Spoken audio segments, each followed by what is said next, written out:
اللهم آمين. अगर जानब माशूक नबाशुर का शश तौलब आशिक बेचारा मेरा सब बजाया ओ मबूद गो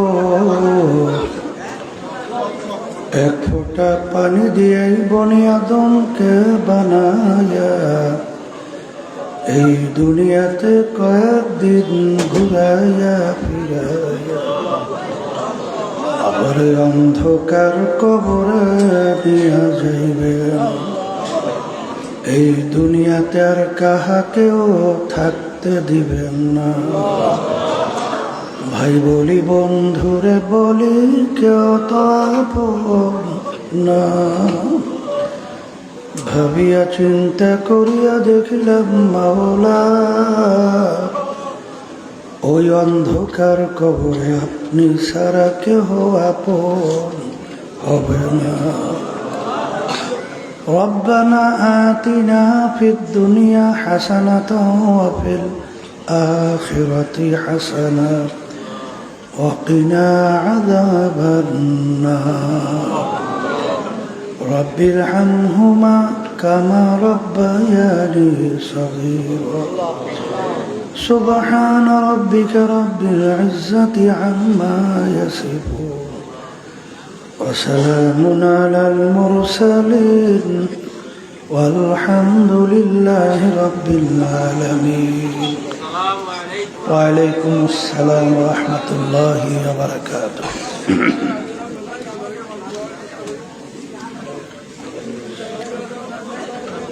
الحمد لله الحمد لله نحمده ونستعينه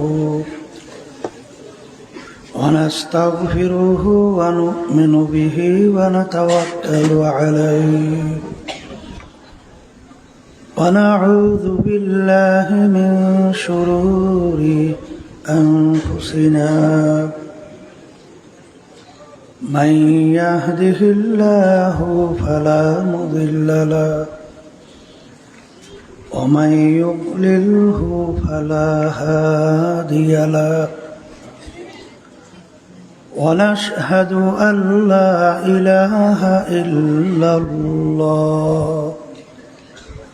وحده لا شريك له ونشهد أن محمدًا عبده ورسوله. أما بعد فأعوذ بالله من الشيطان الرجيم. بسم الله الرحمن الرحيم. ولقد كرمنا بني آدم صدق الله العلي العظيم. সবাই দুরূদ শরীফ পড়ি। আল্লাহুম্মা সাল্লি আলা সাইয়্যিদিনা ওয়া নাবিয়িনা শাফিঈনা ওয়া হাবিবিনা ওয়া মাওলানা মুহাম্মদ সাল্লাল্লাহু আলাইহি ওয়া আলা আলিহি ওয়া আসহাবিহি ওয়া বারাকা ওয়া সাল্লাম।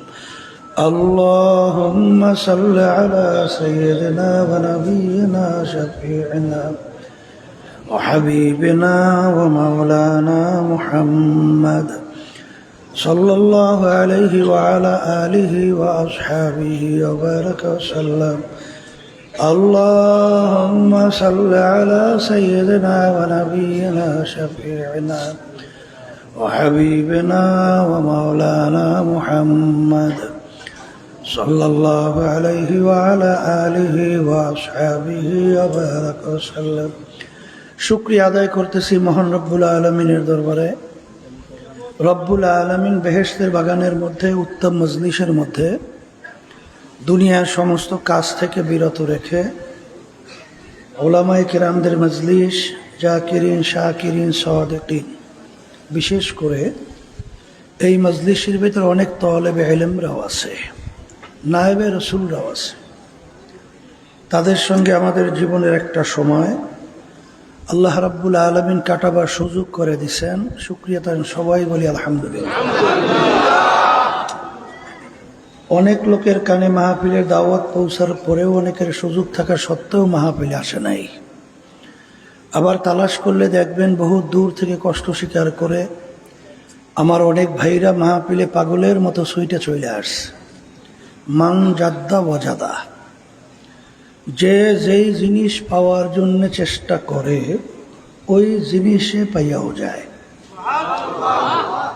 দাদাজান আব্বাজান চরমনার জমিনে ঘুমায় আস। আমার আব্বাজান বলতেন, দিনী মাহফিলে প্রথম থেকে শেষ পর্যন্ত থাইকে বাড়ি বিদায় হয়ে চলে গেলে আমল নামার মধ্যে কমপক্ষে হলেও 50 লক্ষ নেকি এরকম জমা হতেই পারে না। নিয়াত যাদের সহি, আল্লাহকে রাজি খুশির উদ্দেশ্যে যারা আসছে, রব্বুল আলামিন লক্ষ লক্ষ নেকি আমল নামায় দান করবে। একটা নেকির মূল্য সম্পর্কে আপনারা শুনে থাকতে পারেন, আল্লাহ রসুল সাল্লাল্লাহু আলাইহি ওয়াসাল্লাম অহুদ পাহাড়কে ইঙ্গিত করে বলছিলেন, পুরা পাহাড়টা যদি স্বর্ণের হয়ে যায় এর যত মূল্য হবে তুলনা ছাড়া একটা নেকির মূল্য অনেক বেশি।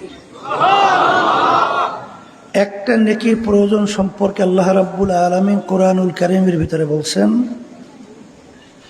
ফামান ইয়া'মাল মিসকালা যাররাতিন খায়রান ইয়ারা ওয়া মান ইয়া'মাল মিসকালা যাররাতিন শাররান ইয়ারা। যাররা পরিমাণ তোমার নেকি থাকবে ফল তুমি ভোগ করতে পারবে, যাররা পরিমাণ গুনাহ থাকলেও তার ফল তোমাদের ভোগ করতে হবে। কথাটা আমি বলছি না আল্লাহ বলছেন? যাররা কাকে বলে? কাপড় ধোয়া নিগড়াইয়া রোদের ভিতরে ঝাড়া দিলে লক্ষ লক্ষ রেণু রেণু দেখা যায়, ওই এক একটা রেণুকে বলা হয় যাররা। তাহলে একটা নেকির অভাব একটা গুনার কারণ। জাহান্নামের শিকল হাতে পায়ে লাগতে পারে কি পারে না? বলেন, মুখ খুলে বলেন, পারে কি পারে না? পারে। তাহলে কিয়ামতের ময়দানে নেকির ঠেকা বাচ্ছে। সারা কিয়ামতের ময়দানে ঘুরে নেকি সংগ্রহের কোনো সুযোগ আছে? পাওয়া যায়? কিয়ামতের ময়দান এত কঠিন হবে, এত ভয়াবহ। আল্লাহ রাব্বুল আলামিন কিয়ামতের ময়দানের অবস্থান বোঝাতে যাইয়া কুরআনুল কারীমের ভিতরে বলছেন, ইয়াউমা ইয়াফিরুল মারউ মিন আখিহি ওয়া উম্মিহি ওয়া আবিহি ওয়া সাহিবাতিহি ওয়া বানিহি লিকুল্লি ইমরিইম মিনহুম ইয়াউমা ইযিন শা'নুন ইউগনি। রব্বুল আলামিন বলছেন, কিয়ামতের ময়দানটা এত কঠিন হবে, মা পর্যন্ত সন্তানের পরিচয় না দিয়া সন্তান থেকে মা ভাইগা যাবে। সন্তান যদি মায়ের থেকে ভাগে তাহলে মায়ের চেয়ে আপন দ্বিতীয় আর কে আছে? থাকতে পারে? তাহলে মা যদি সন্তানের পরিচয় না দিয়ে ভাগে তাহলে কিয়ামতের ময়দানে নেকির ঠেকা বাঁচলে তখন কে দরদি আপনাকে নেকি দেবে? পাওয়া যায়? এই নেকি সংগ্রহের জায়গা কোথায়? বলেন, দুনিয়াতে। বলেন বলেন, আবার বলেন।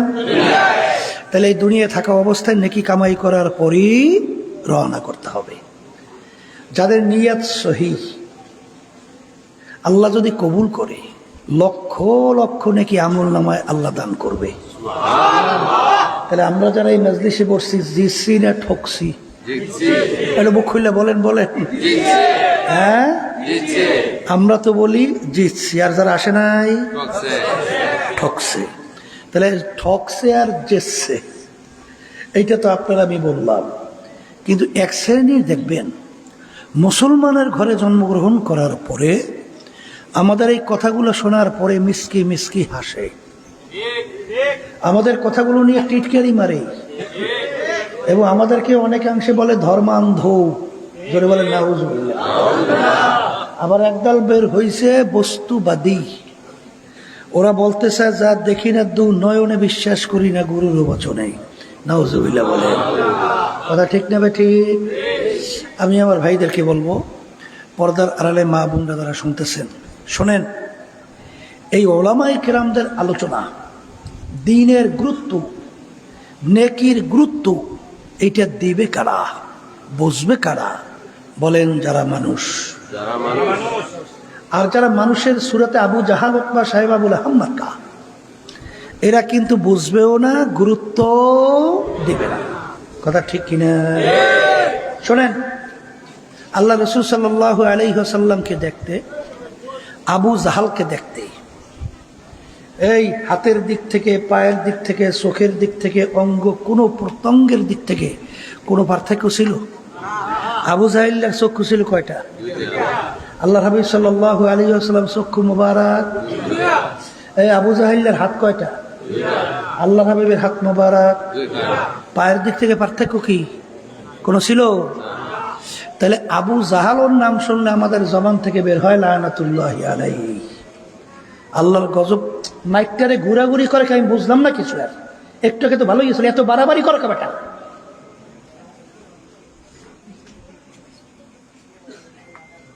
মানে মনে হয় মানুষ বয়ান শুনতেই পারবে না, এত শব্দ বাড়ান লাগবে।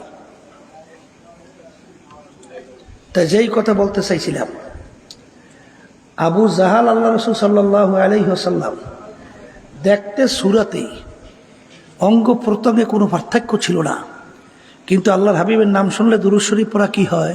ওয়াজিব। না পড়লে কি হয়? গুনাহ। আর আবু জাহালের নাম শুনলে ঘৃণা সূচক শব্দ, আল্লাহর গজব পড়ছে, আরো পড়ুক। তাহলে বোঝা গেল মানুষের সুরাত আকৃতি হইলে মানুষ হওয়া যায় না। আবার মুখ খুললে বলেন, মানুষের সুরাত আকৃতি হইলে মানুষ হওয়া। তাহলে মানুষ কাকে বলে? এইটা বুঝাবার জন্যই, বুঝবার জন্যই মাহফিলের ব্যবস্থা। কথা ঠিক কিনা? এই জন্য আমি আপনাদের সামনে আয়াত শরীফ প্রথম তেলাওয়াত করছিলাম। আল্লাহ রাব্বুল আলামিন আয়াতের ভিতরে বলছেন, ওয়ালাকাদ কাররামনা বানি আদম। আমি যত মাখলুকাত সৃষ্টি করেছি এর ভিতরে সর্বশ্রেষ্ঠ সম্মানিত করে আমি মানুষকে সৃষ্টি করেছি। সবাই বলি আলহামদুলিল্লাহ। তাহলে আমরা যারা মানুষ, সৃষ্টির সেরা। বলেন খুশি না বেজার? এটা শুনলে তো খুশিই লাগবে, কিন্তু এরপরে আল্লাহ রাব্বুল আলামিন কি বলছেন তাও তো জানা লাগবে। আল্লাহ রাব্বুল আলামিন বলতেছেন, উলাইকা কাল আনআম বাল হুম আযাল। এক শ্রেণীর মানুষ চতুষ্পায় জানোয়ারের মতো, গরু, ছাগল, ভেড়া। এরপরে আল্লাহ বলতেছেন তার চেয়েও খারাপ। এরপর অন্য আয়াতে আল্লাহ বললেন শাররুল বারিয়া। এক শ্রেণীর মানুষ, আমার যত মাখলুকাত আমি সৃষ্টি করেছি এর ভিতরে সবচেয়ে নিকৃষ্ট জানোয়ারের নাম হলো শূকর। এক শ্রেণীর মানুষ শূকরের চেয়েও খারাপ। নাউজুবিল্লাহ বলেন। তাহলে আমরা এক আয়াতে পাইলাম মানুষ সর্বশ্রেষ্ঠ কি? সম্মানিত।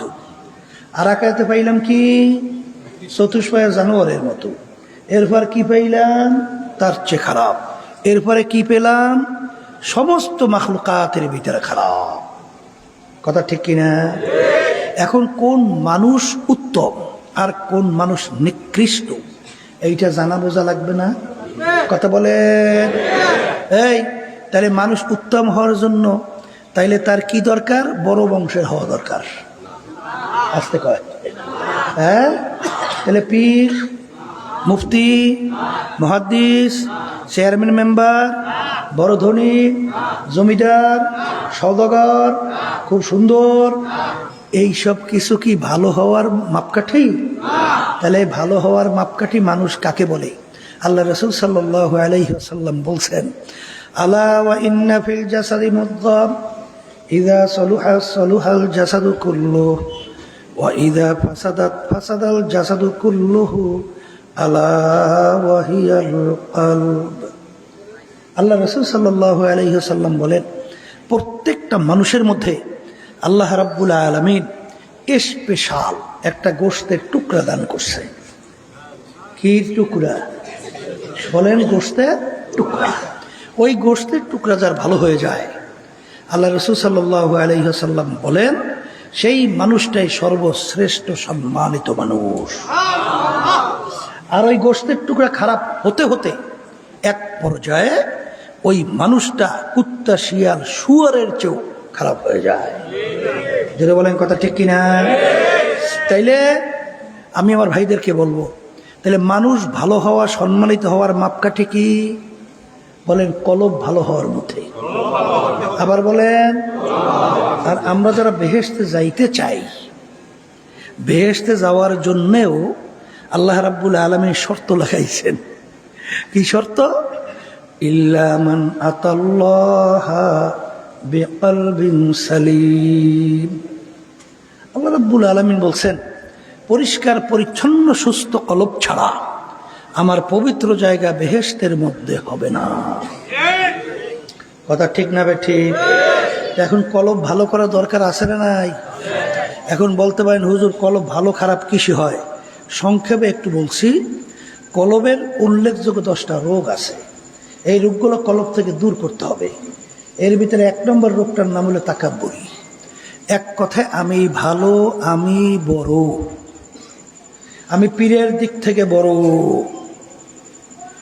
আমি ইলমের দিক থেকে বড়, আমি মুহাদ্দিসের দিক থেকে বড়, আমি টাকা পয়সা সম্পদের দিক থেকে বড়, আমি বংশের দিক থেকে বড়, শিক্ষার দিক থেকে বড়, সৌন্দর্যের দিক থেকে বড়। এক কথায় আমি বড়, আমি ভালো। যার ভিতরে এই জাররা পরিমাণ তাকাব্বুরি থাকবে, আল্লাহ রাসূল সাল্লাল্লাহু আলাইহি ওয়াসাল্লাম বলেন, সে বেহেশতের ঘেরানো পাবে না। কিসের ঘেরান? আবার বলেন। বড় পীর আব্দুল কাদের জিলানী রাহমাতুল্লাহি আলাইহি রাস্তা দিয়ে রওনা করছেন। পথের মধ্যে একটা কুকুরের জবান খুলে গেছে। কিসের জবান খুলছে? কুকুর ডাক দিয়ে বলে, বড় পীর সাহেব হুজুর বলেন তো আপনি ভালো না আমি কুকুর ভালো? এখন কি উত্তর দেয়? যদি বলে কুকুর তুই ভালো, তাহলে কোরআন কারিমে উল্টা হয় না? আল্লাহ বলেন আমি মানুষকে সর্বশ্রেষ্ঠ সম্মানিত করে বানাইছি। আর যদি বলে কুকুর তুই খারাপ আমি ভালো, তাহলে আনানিয়াত ভিতরে চলে আসে না? কথা ঠিক না ভাই? ঠিক। আনা খায়রুম মিনহু খালাকতানি মিন নার ওয়া খালাকতাহু মিন তিন। এখন কি উত্তর দেবে? কিং কর্তব্য বিমূর, চিন্তা করতে আসে, যেদিকে তাকাই সেদিকেই বিপদ। এখন বড় পীর সাহেব হুজুর আল্লাহর কুদরত, এই তার দিলের ভিতরে প্রশ্নের উত্তর আল্লাহ রাব্বুল আলামিন তৈরি করে দিয়েছেন। বড় পীর সাহেব হুজুর বলে, কুকুর শোন, কুকুর, কিয়ামতের ময়দান আমার মালিক যদি আমাকে মাফ কইরা দেয়, আমি তোর সে অনেক ভালো। আর যদি আমার মালিক আমাকে মাফ না করে, তুই আমার সে অনেক ভালো। কারণ তোর জন্য জাহান্নাম নাই, তোর কোনো হিসাব নিকাশ নাই। কিন্তু আমি মানুষ, আমি যদি মাপ না পাই তাহলে তো আমার জন্য আযাব ও গজব, জাহান্নামের আগুন। তুই আমার চেয়ে ভালো। কথা ঠিক কিনা?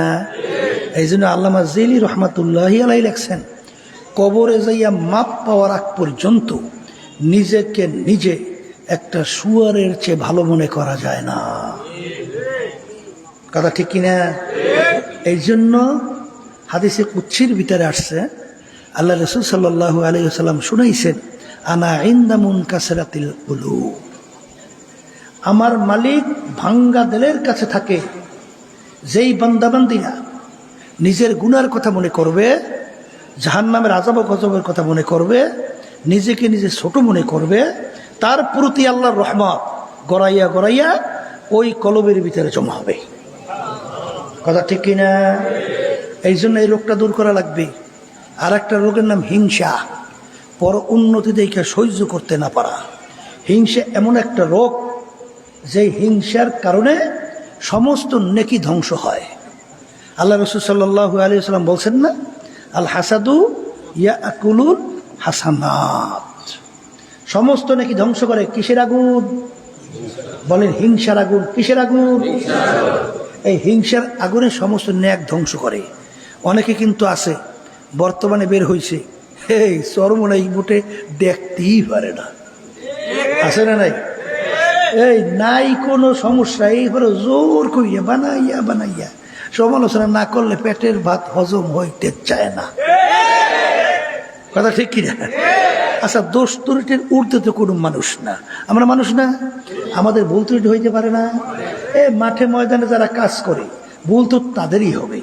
তুমি যদি নাকটাই না, নাকে তৈল দিয়ে নাকটাই না ঘুমাও, তা তোমার দোষটাও বাকি, গুণটাও বাকি। কি কথাও ঠিক না বেটি? যে কাজ করে তারই তো কাজের সমালোচনা করা যায়। তা আমাদের তো ভুল ত্রুটি হইতেই পারে, আমরা তো মানুষ। তা আপনাদের দায়িত্ব কি? আমাদের ভুল ধরাইয়া দেওয়া। ভুল ধরাইয়া না দিয়া সমালোচনা করে হিংসা করা, এতে শ্রবণের কোনো ক্ষতি হয়? ক্ষতি তো তোমার হয়। এই কথা ঠিক না বেটি? কোনো লাভ হয়? বরঞ্চ তুমি শেষ, তোমার আমল নামা শেষ। যেরকম নাকি বোঝাই কিন্তু লাকড়ি, পাশ থেকে আগুন ধরাইয়া দিলে ওই লাকড়ি থাকে? তাহলে হিংসার আগুন আল্লাহর হাবিব বলেন যে এই সমস্ত ন্যাক জ্বালাইয়া আমল নামা খালি। লাভ হয়েছে না ক্ষতি হয়েছে? বলেন বলেন, মুখ খুললে বলেন। লাভ হয়েছে না ক্ষতি হয়েছে? ক্ষতি হয়েছে।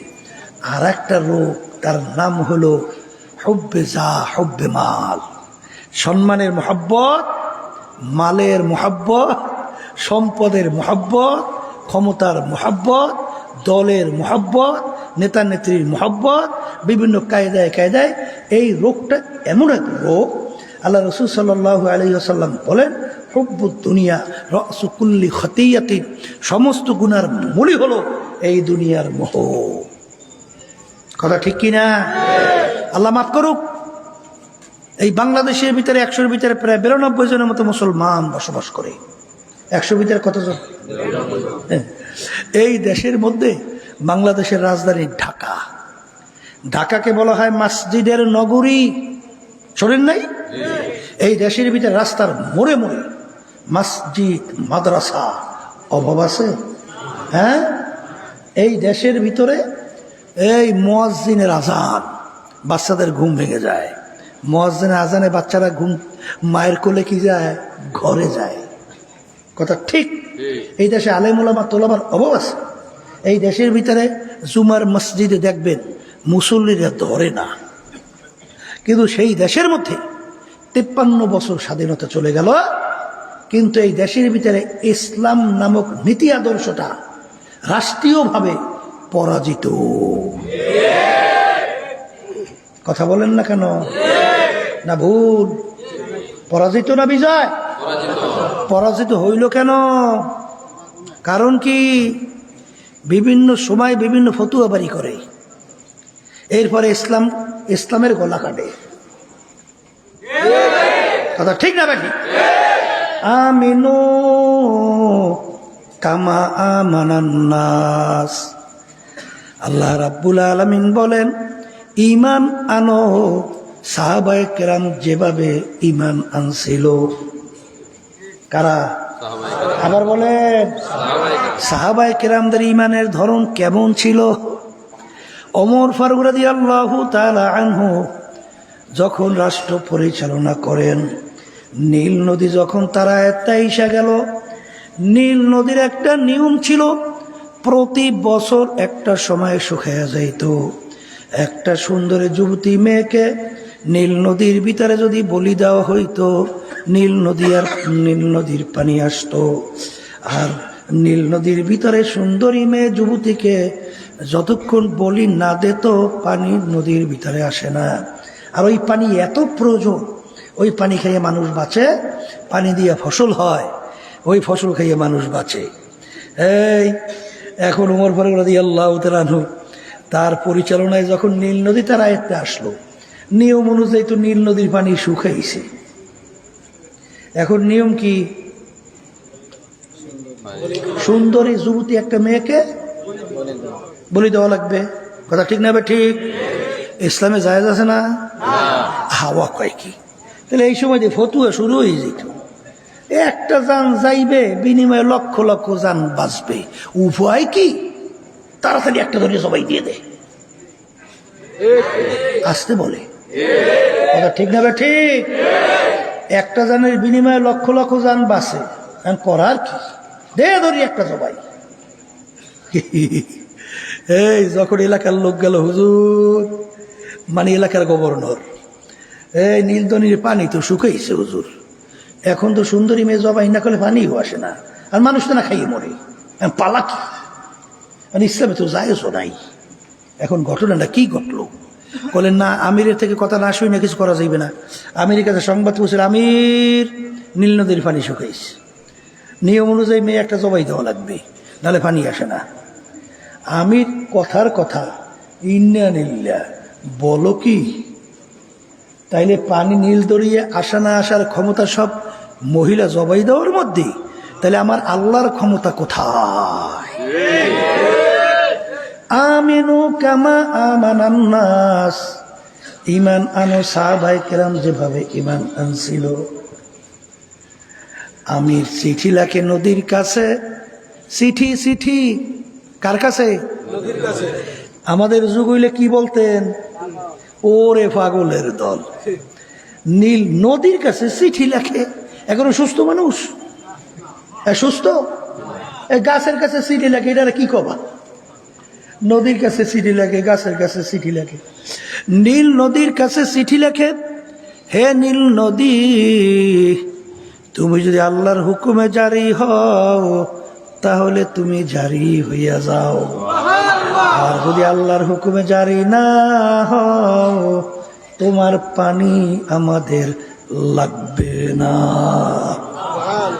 Direct action. যাও, এই চিঠি নিয়ে নীল নদীর ভিতরে ফালাও। চিঠি নিয়ে নীল নদীর ভিতরে ফালাবার সঙ্গে সঙ্গে পানি আইসা নীল নদী ভৈরা টয় টুম্বুর হয়ে গেল।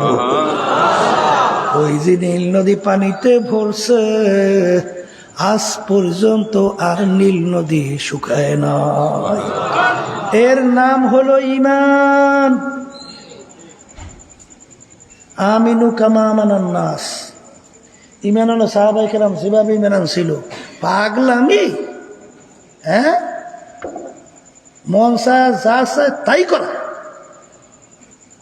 বর্তমানে একদল বাইরেছে, আল্লাহ মাফ করুক, সাদাবাস, খুনি, মিথ্যাবাস, জুলুমবাস, বাংলাদেশে থাকা পাচারকারী, এদের আবার সহযোগিতায় নামছে।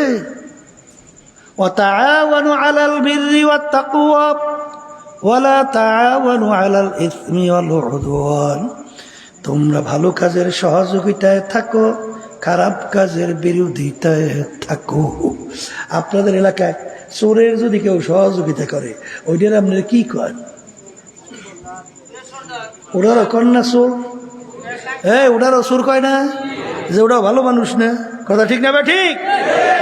তাইলে প্রমাণিত খুনি, প্রমাণিত মিথ্যাবাজ, প্রমাণিত জালেম, প্রমাণিত চাঁদাবাজ, এদের সহযোগিতা এবার কথা বলে সাথে থাকে, এদেরকে আপনি কি বলবেন?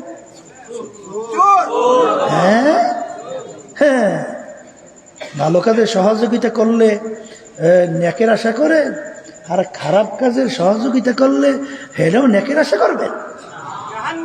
কি ভালো করে বুঝে লইয়েন। আমার বাজানদেরকে বলো, পর্দা আলে মা বোনরা তারা শুনতে হয়, কি হইবে মালিক জানে, কি হবে মালিক জানে, তা তো আমরা জানি না। তবে খবরদার, ওই কথা সবসময় মনে রাখেন, ইব্রাহিম আলাইহিস সালাতু ওয়াস সালামকে নমরুদ যখন আগুনের ভিতরে ফালায়, বিশাল প্রকৃতির আগুন,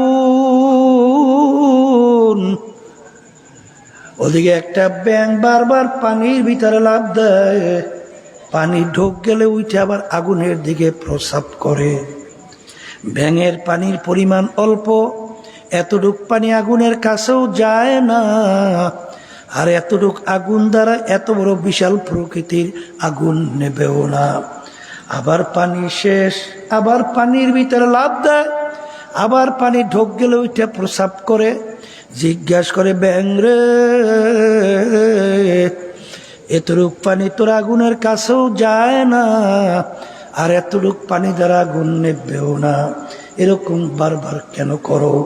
তখন ব্যাঙ উত্তর দেয়, আমার পানি আগুনের কাছে যায় না, আগুন নেবেও না, আমি এরকম করি এর জন্য আল্লাহ এবং তার খলিল ইব্রাহিম দেখো আমি ব্যাঙ তাদের পক্ষে আছি। এই জন্য হাদিসের ভিতরে আসছে, লা তাকতুলুদ দেবদা, তোমরা ব্যাঙকে মাইরো না। ব্যাঙ ইব্রাহিম আলাইহিস সালাতু ওয়াস সালামের আগুন নিভাইতে সহযোগিতা করছিল। কি এই পানি দ্বারা কি আগুন নেপছে? আসতে হয়তো নেপছে, হ্যাঁ নেবে নাই, কাছেও যায় নাই, কিন্তু হাদিসের ভিতরে নিয়ে ব্যাং মারিস নিয়া খবরদার। ওদিকে রক্ত চুষা টাকলাইশ নাম শোনেন না? ওই যে আগুনে ফুদে, কাছেও যায় না, আগুন জ্বলেও না। কিরে এরকম করিস কেন? কোয়ালে নমরুদ এবং তার দলেরা দেখুক এই আমি তাদের পক্ষে, এই জন্য একবারিতে মারলে 100 নাকি আমল নামায় জমা, ঠিক কিনা? আমার বাজানদেরকে বলবো কি হবে তা জানি না, কেউই তো দুনিয়া থাকবো না, তবে পুঁজি গুছাইয়ে কবরে যাইয়েন। ওই কবরে কিন্তু কোনো দলাদলি চলে না। যদি কেউ কবরে যাইয়ে বলেন আমি চরমনের মুরিদ, চলবে? আমি তাবলিগ জামাতের লোক, আমি জামাতের লোক, আমি বিএনপি আওয়ামী লীগের, এই আমি অমুক বংশের ঠমুক বংশের, চলে চলে।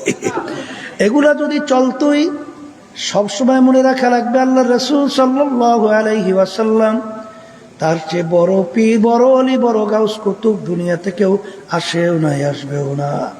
আল্লাহ রাসূল সাল্লাল্লাহু আলাইহি ওয়াসাল্লাম দুনিয়ায় থাকা অবস্থায় তার কলিজার টুকরা সন্তান ফাতেমা রাদিয়াল্লাহু তাআলা আনহা তাকে ইঙ্গিত করে বলছিলেন, ইয়া ফাতেমা তুনকিজি নাফসাকা মিনান নার, এ ফাতেমা রে, দুনিয়ায় থাকা অবস্থায় নিজে আমল করো, জাহান্নামের আগুন থেকে বাঁচো। ও ফাতেমা, এরপর অন্ধকার কবরে যাইয়া শো। ফাতেমা, যদি কবরে তুমি এই পরিচয় দাও আমি আখিরি জামানার নবীর মেয়ে, ও ফাতেমা রে, এই পরিচয় কবরে কোনো কাজ হবে না। এই জন্য আমার ভাইদেরকে বলবো, পর্দালে মা বোনদেরকে বলবো, সব সময় ওই কথা মনে রাখো, ইয়াউমা নাদউ কুল্লা উনাসিন বিইমামিহিম, কিয়ামতের ময়দান আমার মালিক প্রত্যেকটা মানুষকে তার দলের নেতা নেত্রীর সঙ্গে ডাকবে। ডাইকে আমার মালিক বলবেন, তোর দলের নেতা নেত্রী যেদিকে যায় ওদের পিছনে পিছনে সেই দিকে চইলা যা। এক কথায় আমার মালিক বলেন, তোর নেতা নেত্রী যেখানে জায়গা তোরও সেইখানে জায়গা। আল্লাহ রাসূল সাল্লাল্লাহু আলাইহি ওয়াসাল্লাম বলছেন, মান তাশাব্বাহা বিকওমিন ফাহুয়া মিনহুম, দুনিয়ার ভিতরে তুমি যেই দলভুক্ত হইয়া চলবা, যেই দলের নেতা নেত্রীকে নেতা নেত্রী হিসেবে মানবা, কিয়ামতের ময়দানে তুমি ওই দলভুক্ত হইয়া উঠবা এবং ওই দলের নেতা নেত্রীর সঙ্গে তোমার হাসর হবে। এক কথায় যার সঙ্গে যার মহব্বত, তার সঙ্গে তার কিয়ামত। এই জন্য আমার ভাইদেরকে বলবো, পর্দালে মা বোনদেরকে বলবো, ওয়ালাকাদ কাররামনা বানি আদম, সমস্ত মাখলুকাতের ভিতরে শ্রেষ্ঠ হইল মানুষ, কিন্তু আবার মানুষ সবচেয়ে নিকৃষ্ট। কোন মানুষ সর্বশ্রেষ্ঠ সম্মানিত আর কোন মানুষ নিকৃষ্ট, ওই কলবের উপরে ভিত্তি কইরা মানুষের দাম কমে এবং বাড়ে। বর্তমানে এক শ্রেণী আমার বাজানরা, পর্দালের মা বোনেরা, হুব্বু দুনিয়া রাসু কুল্লি খাতিয়াতিন, আবু জাহাল কিন্তু ভালোভাবে জানতো আল্লাহ রাসূল সাল্লাল্লাহু আলাইহি ওয়াসাল্লাম আল্লাহর পক্ষ থেকে যে রাসূল, আল্লাহর নবী। আল্লাহ রাব্বুল আলামিন বলে, হাবিব গো, ওরা আপনাকে এইভাবে জানে, এইভাবে চেনে, যেরকম ওদের সন্তানদেরকে ওরা চেনে, তোমার ছেলেকে চিনতে যেরকম তোমার কোনো ব্যাগ পেতে হয় না। আবু জাহাল মার্কা তারাও কিন্তু আল্লাহর রসুলকে এইভাবেই চিনত, কিন্তু ওরা ঈমান আনবে না। হুব্বুদ দুনিয়া রাসু কুল্লি খাতিয়াতিন, বাজান, এই সম্মানের মহব্বত, ক্ষমতার মহব্বত, নেতৃত্বের মহব্বত, যখন নাকি আবু জাহেলের গলা কাটতেছে তখন বলে, আমার মাথাটা একটু বড় কইরা কাটো। কেন? তুমি তো এখন মারা যাও, তোমার মাথা কেন বড় করা লাগবে? তখন আবু জাহেল বলে, মরার পরে কল্লা দেখলে যেন মানুষ বলে নেতার কল্লা। এই জন্য আমার বাজানদেরকে বলবো, পর্দারে মা বোনদেরকে বলবো, কোন দুনিয়ার পিছনে পড়লাম, কোন দুনিয়ার ক্ষমতার পিছনে পড়লাম, কোন সম্পদের পিছনে পড়লাম, কোন সম্মানের পিছনে পড়লাম, বাজান একটু কোন দলের পিছনে পড়লাম, মাঝে মাঝে একটু চক্ষু বন্ধ করো, এরপর একটু মোরাকাবা করো, তারপর দুনিয়া থেকে বিদায় নিয়ে কবরে রওনা করো। আখারে তোমার আমার অস্তিত্বের দিকে তাকাইয়া দেখো, তোমার আমার অস্তিত্ব বলতে কিছুই ছিল না। হাল আতা আলাল ইনসানি হিনুম মিনাদ দাহরি লাম ইয়াকুন শাইআম মাযকুরা। আমার মালিক বলেন, তোর অস্তিত্বের দিকে তাকাইয়া দেখ, তুই এক কাতরা নাপাক পানি। আল্লাহ অন্য আয়াতে বলেন আমশাস, তাও আবার ভেজাইলা পানি। কোনো অস্তিত্ব বলতে তোমার আমার কিছু ছিল না। আমার মালিক ওই পানিকে রক্ত দিয়া জমাট বাঁধাইয়া আমার মালিক হাড্ডি তৈরি করলো, হাড্ডির উপরে গোশত লাগাইলো। ফাঁকা সাউনাল ইজামা লাহমা, হাড়ে গোশত লাগাইয়া ফি আহসানি তাকওয়িম, তোমার আমার মতো এত সুন্দর সুরাতের একটা মানুষ বানাইলো। আজকে তুমি আর আমি দুনিয়ার ভিতরে আসলাম, এখন দুনিয়া সম্পর্কে একটু চিন্তা করো। আমার মালিক বলেন, দুনিয়ার ভিতরে তোদেরকে আমি পাঠাইলাম পরীক্ষার হলে পরীক্ষা দেওয়ার জন্যে। আমহিল হুম রুয়াইদা, পরীক্ষার হলে পরীক্ষা নেওয়ার জন্য তোদেরকে আমি স্বাধীনতা দান করলাম, ঢিল দিলাম। যেমন পরীক্ষার হলে ছাত্রছাত্রী পরীক্ষা দেয়, 3 ঘন্টার জন্য স্বাধীনতা আছে না নাই? 3 ঘন্টার জন্য যা মনে করে তা লাগবে, তাকে বাধা দেওয়ার কোনো আইন নাই। আর ওই সময় সুযোগ সুবিধা পাইয়া কেউ যদি বিভিন্ন গল্প গুজব লেখা 3 ঘন্টার সময় নষ্ট করে, যখন ফলাফল বের হয় তখন ফেল করবে, একেবারে ফেল। ঠিক আমার বাজানদেরকে বলবো, আমার মালিক তোমাকে আমাকে দুনিয়ায় পাঠাইয়া, আমার মালিক পরীক্ষার হলের মধ্যে তোমা আমাকে পরীক্ষা নেওয়ার জন্য স্বাধীনতা দান করলেন। কেন? লিয়াবলুয়াকুম আইয়ুকুম আহসানু আমালা। আমার মালিক দেখবেন যে আমার হুকুম অনুযায়ী কে ভালো কাজ করে আর কে আমার হুকুমের বিরুদ্ধাচরণ করে। এই পরীক্ষার জন্য তোমাকে আমাকে আমার মালিক দুনিয়ার স্বাধীনতা দান করলো। স্বাধীনতা দান করার পরে আমার মালিক বলেন, তোদেরকে আমি 2টা রাস্তা দেখাইয়া দিলাম। ও হাদাইনাহুম নাজদাইন, তোরা স্বাধীনতা পাইয়া একটা রাস্তা বেহেশতের আর একটা রাস্তা জাহান্নামের। যদি কেউ বেহেশতের রাস্তায় চলতে চাও, ওয়ালিল আফআলি ইখতিরিয়াতুন, আমি তোদেরকে স্বাধীনতা দান করলাম, ওই পথে চলার শক্তি আমি তোদেরকে দান করব। আর যদি কেউ বামের রাস্তা জাহান্নামে চলতে চাও, পরীক্ষার হলের ভিতরে আমি তোদেরকে বাধা দিব না, বরং ওই রাস্তায় চলারও শক্তি আমি দান করব। কিন্তু মনে রাখিস, ফেরাউন আমার সঙ্গে চ্যালেঞ্জ কইরা খোদাই পর্যন্ত দাবি করছিল। ফেরাউনের জমায়েত যখন সময় শেষ হয়ে গেল, ফেরাউনও কিন্তু থাকতে পারে নাই। নমরুদ আমার সঙ্গে চ্যালেঞ্জ করলো, আমার খলিল ইব্রাহিমকে আগুনে ফেলাইল। সময় শেষ, ওর মাথার মস্তকের ভিতরে ঠ্যাং ভাঙ্গা মশা ঢুকাইয়া জ্বালা পোড়া তৈরি করে আসার পাশার দিয়ে আমি মারছিলাম। আর সাদ্দাত মাওলার সঙ্গে চ্যালেঞ্জ কইরা ওর দুনিয়ার বেহেশত তৈরি করলো, আমার মালিকের বেহেশতে যাবে না।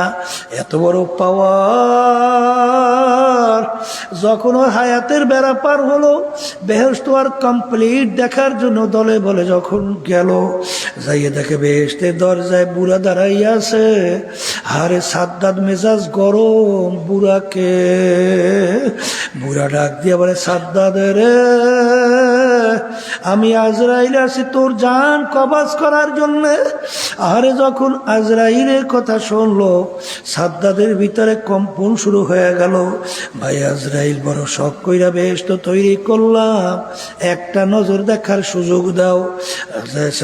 সালাম ধমকের সুরে বলে, খবিস, আমার মালিক তোকে দুনিয়ায় পাঠাইছিল, আমার মালিক সমস্ত নেয়ামত তোকে দান করছিল, আমার মালিকের দেওয়া নেয়ামত চক্ষু দিয়া দেখছো।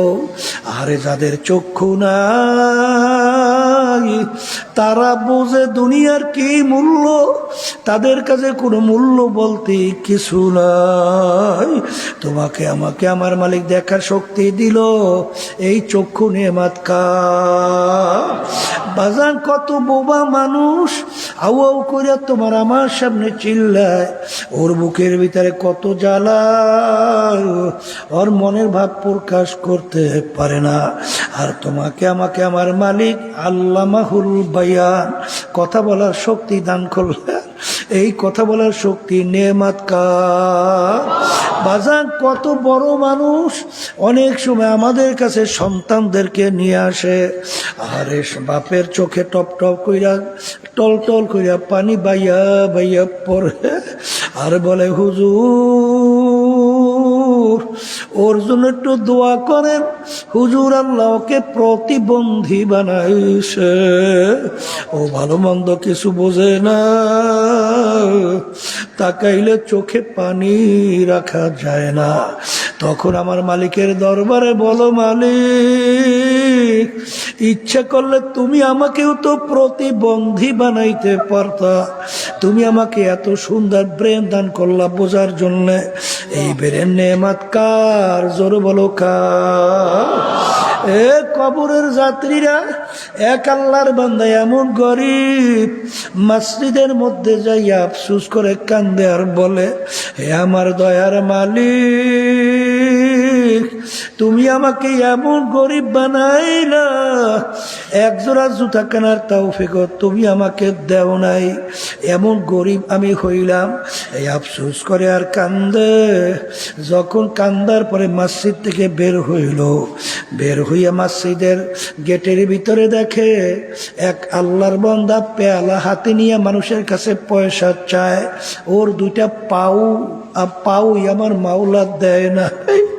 তখন ওই আল্লাহর বান্দা কান্দে আর বলে, ওরে আমার দয়ার মালিক, তুমি আমাকে টাকা পয়সা দাও নাই, এই আফসোসে আমি কান্দি, কিন্তু তোমার এই বন্দার তো দুইটা নেয়ামত পাওই তুমি দান করো নাই, তুমি কি আমাকে নেয়ামত পাও দান করলা, এক জায়গা থেকে আমি কত অন্য জায়গায় সুন্দরভাবে যাই। এই জন্য আমার বাজানদেরকে বলবো, পর্দা আলে মা বোনদেরকে বলবো, কার জন্য জীবন শেষ করতেছ, কোন দলের পিছনে পড়ছো, কোন নেতা নেত্রীর পিছনে পড়ছো, কোন সম্পদের পিছনে পড়লা, কোন সম্মানের পিছনে পড়লা। বাজান আমার আব্বাজান বলতেন, ডাকাইতের দলের সর্দার, ওর কত পাওয়া, ওর দলীয় লোক কোনো অন্যায় করলে অনেক সময় গুলি কইরাও মাইরা ফালায়, ওরের মাতুক বাড়ি সর্দারি কতক্ষণ পুলিশের হাতে অ্যারেস্ট হওয়ার আগ পর্যন্ত। যখন পুলিশের হাতে অ্যারেস্ট হইয়া যায়, ওকে বুট দিয়া লাথি মারে, পাড়ায় হাড্ডি ভাঙ্গে। কোথায় যায় ওর বাবুগিরি, কোথায় যায় ওর সর্দারগিরি? ঠিক আজকে চক্ষু খোলা দুনিয়ায় পরীক্ষার হলে স্বাধীনতা পাইয়া যারা ধরাকে সরা জ্ঞান মনে করছো না, হারামকে হারাম মনে করেন না, ঘুষকে ঘুষ মনে করেন না, সুদকে সুদ মনে করেন না, যারা নিজের সম্পদ বাড়াবার জন্যে অনেক সম্পদ ধোকাবাজি করিয়া চোর পূর্বক নিজের সম্পদ বাড়াও, আর হারামকে হারাম না মনে কইরা যারা এই সম্পদ বাড়াইয়া সুন্দর সুন্দর বিল্ডিং তৈরি করো, আরে সুন্দর গাড়ি স্বপ্নে দেখো, এই সম্পদ কার জন্য রেখা যাও। একটু চক্ষু বন্ধ কইরা মাঝে মাঝে একটু মুরাকাবা করো। যেদিন তোমার আমার ভিতর থেকে রুহটা বের হইয়া যাবে, এখন তাকাইয়া দেখো সাদা 3টা কাপড় দিয়া পেঁয়াজ দিয়া যখন ফেলাইয়া রাখবে, কোথায় তোমার টাকা, কোথায় তোমার সম্পদ, কোথায় তোমার দল, কোথায় তোমার দলের নেতা নেত্রী, কই তোমার বংশের পরিচয়, কই তোমার ক্ষমতা, কোথায় গেল? আরে এখন তাকাইয়া দেখো মাথার ভিতরে একটা বান দিয়া ফেলাইয়া রাখছে, মাজার ভিতরে একটা বান দিয়া, পায়ের ভিতরে একটা বান দিয়া ফেলাইয়া রাখছে। এখন তাকাইয়া দেখো কেমন দেখা যায়, আর মনকে একটু ডাক দিয়া বুঝাবার চেষ্টা করো। আরে ওরে মন, মাথার ভিতরে বান্ধে তোমাকে কি সিগন্যাল দেয়? মাথার বান্ধে বুঝা গেল রে মন, আর কোনো দিন মাথা নাড়ার শক্তি নাই। মাজার বান্ধে বুঝা গেল রে মন, আর কোনো দিন উঠে বসার শক্তি নাই।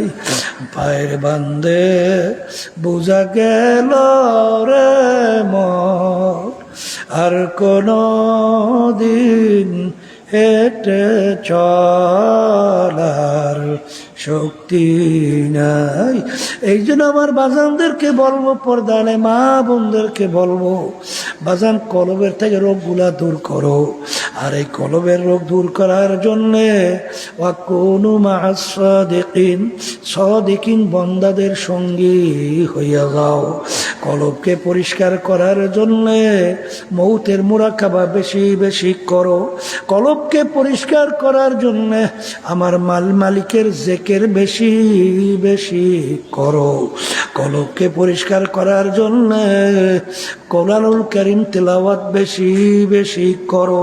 আল্লাহর ফজলে দেখবা মৌতের মুরাকাবা যদি বেশি করতে পারো, সাদিকিন বান্দাদের সঙ্গী যদি হইতে পারো, আমার মালিকের জিকির যদি বেশি করতে পারো, দেখবা আল্লাহর ফজল ও করমে আস্তে আস্তে তোমার আমার ভিতর থেকে হিংসা দূর হইতে থাকবে, তাকাব্বুরি দূর হইতে থাকবে, দুনিয়ার মোহ অন্তর থেকে দূর হইতে থাকবে, রিয়া দূর হইতে থাকবে, হিমবাজান হব্বে মাল দূর হইতে থাকবে, রাগ দূর হইতে থাকবে, বাজান গোসা দূর হইতে থাকবে।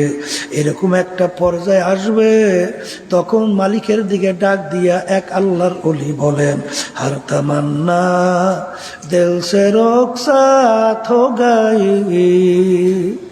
আব তো আজা আব তো খেলওয়াত আ গই।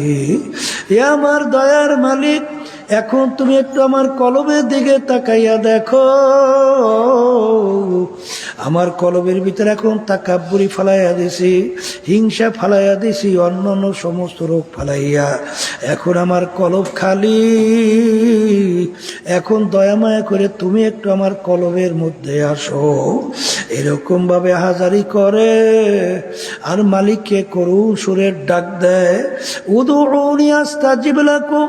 যদি দিলটাকে খালি কইরা তুমি মালিককে ডাক দিতে পারো, আমার মালিক বলেন তোর ডাকের আমি সাড়া দেব।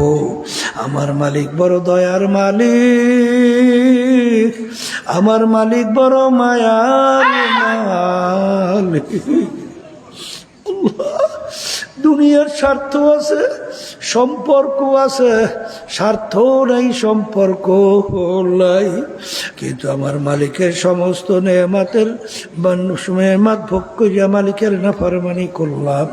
আমার মালিক তোমাকে আমাকে তার রহমত থেকে, তার নেয়ামত থেকে বঞ্চিত করে নাই, বরঞ্চ আমার মালিক ডাকে আর বারবার বলে, কুল ইয়া ইবাদিয়াল্লাযীনা আসরাফু আলা আনফুসিহিম লা তাকনাতু মির রাহমাতিল্লাহ ইন্নাল্লাহা ইয়াগফিরুয যুনুবা जमीआ बाजा बाजा हर से हस्ती बाजा दरका पे रोग बुरो भूत पुरुस्ती बाजा इधर गाहे मदर गाहे नाउमिदिनिस सदबर अगर तौबा शिकस्ती बाजा আমার মালিক ডাক দিয়ে বলে, এ আব্দুল করিম, হে রেজাউল করিম, হে রহিমা খাতুন, তুই যদি পাহাড় পরিমাণ গুনাহ করো, এমনকি তুই যদি মূর্তি ভূত পূজার মতো ছেড়ে কি গুনাহ কইরা থাকো, খালেস তাওবা কইরা দিলটাকে নরম কইরা যদি আমাকে ডাক দেওয়ার মতো দিতে পারো, আয় আয়, আমার দরবার নৈরাশার দরবার না, বঞ্চিতের দরবার না, তুই যদি আমাকে ডাক দিতে পারো, আমি তোকে শুধু মাফ করব তাই না, এমনকি তোর জীবনের সমস্ত গুনাহকে আমি নেকের দ্বারা পরিবর্তন কইরা দিব। আমার ভাইদেরকে বলবো, পর্দারে বাবুনদেরকে বলবো, দুনিয়া কিন্তু শান্তির জায়গা না, কেউ কোনোদিন পায় নাই, কেউ কোনোদিন পাবে না। আর দুনিয়া দারুল মেহনে ওয়াল বালা, মারে দুনিয়াটা বালা মুসিবতের জায়গা, কষ্ট ক্লেশের জায়গা। এখানে কেউ শান্তি চাইলে কেউ কোনোদিন পায় নাই, কেউ কোনোদিন পাবে না। এই জন্য আমার বাজানদেরকে বলবো, দুনিয়া কিন্তু ক্ষণস্থায়ী, আখেরাত কিন্তু স্থায়ী। ক্ষণস্থায়ী জিন্দিগির পিছনে পইরা স্থায়ী জিন্দিগি যে ধ্বংস করবে, তার সে বোকার সারে জাহানে হইতে পারে না। এই জন্য আমার ভাইদেরকে বলবো, পর্দালে মা বোনদেরকে বলবো, আমার মালিক যখন আমাদেরকে মাহফিলে নিয়ে আসছেন, আমার মালিকের কাছে খালেস তাওবা কইরা মাপ চাওয়ার মতো যদি চাইতে পারো, আমার মালিক তার কুদরতে কোলের ভিতরে টাইনা জাগা না দিয়া পারবে না। আল্লাহুম্মা আমিন। এই ঘরের মেয়ে লোকেরা হাত উঠাও, গুনার কথা মনে করো, দুই চোখের পানি ফালাও, আর মালিকের দরবারে কান্দো আর মাপ চাও। যদি কান্না না আসে, মনকে বোঝরে মন, একদিনে ঘরের দরজা দিয়ে নতুন বউ হইয়া উঠছিল রে মন। কত মেয়ে লোকে শরবত খাওয়াইল, কত মেয়ে লোকে বাতাস করলো, আবার এমন একটা দিন আসবে, এই ঘরের দরজা দিয়া মরা লাশ হইয়া বের হবা। ছেলে কানবে মামা করে, মেয়ে কানবে মামা করে, জবাব তো আর দিবা না। আল্লাহ, আপনি মাঠের দিকে চাইয়া দেখেন আপনার বান্দারা কিভাবে কান্দে।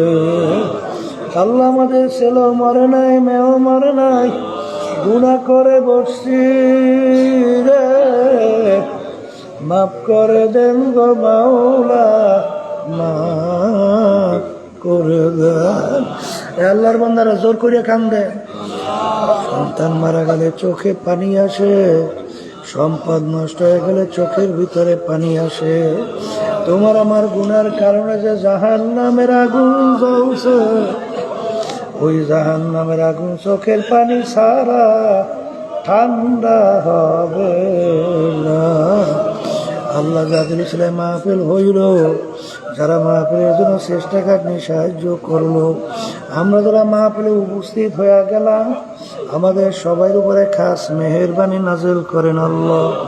আল্লাহ, এই মাদ্রাসা মসজিদকে আপনি দিনের জন্য কবুল করে নিয়েন। প্রয়োজনকে গায়েবে খাজানা দ্বারা পুরা করে দিয়ে আল্লাহ ছাত্র উস্তাদদেরকে আপনি কবুল করে নিয়ে আমাদের ছাত্র ভাইদের জেহেন শক্তি বাড়াইয়া দিয়ে আসাদুল্লাহ কিরামদেরকে জেহেন শক্তি বাড়াইয়া দিয়ে সহিভাবে ইলমে দ্বীন শেখার তৌফিক শেখাবার তৌফিক দান করিলেন। সুবহান রাব্বিকা রাব্বিল ইজ্জাতি আম্মা ইয়াসিফুন ওয়া সালামুন আলাল মুরসালিন ওয়ালহামদুলিল্লাহি রাব্বিল আলামিন।